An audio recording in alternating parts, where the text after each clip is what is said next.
दरम्यान भोंदूबाबा अशोक खरातवरून काँग्रेस प्रदेशाध्यक्ष हर्षवर्धन सपकाळ यांनी भाजपवर जोरदार हल्लाबोल केलाय। सरकारने भोंदूबाबा अशोक खरात प्रकरणी प्रामाणिकपणे कारवाई केली तर डझनभर मंत्री आणि 2 डझन अधिकारी जेलमध्ये जातील असा आरोप हर्षवर्धन पाटील यांनी केला। अशोक खरातच्या ईशानेश्वर मंदिराला याच सरकारने 1.5 कोटी रुपयांचा निधी दिला होता।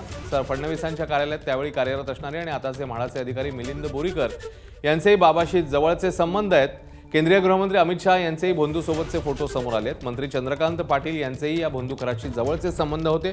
त्यांनी मुख्यमंत्री होण्यासाठी या बाबाकडून अघोरी पूजा केल्याची माहिती मिळत असल्याचं ट्विट हर्षवर्धन सपकाळ यांनी केलं।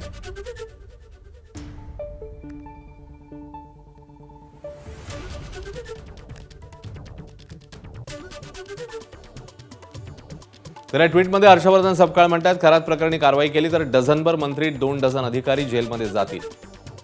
खरातच्या ईशानेश्वर मंदिराला सरकारने 2018 मध्ये 1 कोटी 5 लाखांचा निधी दिलेला होता। म्हाडाचे अधिकारी मिलिंद बोरीकर यांचेही या बाबाशी जवळचे संबंध आहेत। तर केंद्रीय गृहमंत्री अमित शाह यांचेही भोंदूसोबतचे फोटो समोर आले आहेत।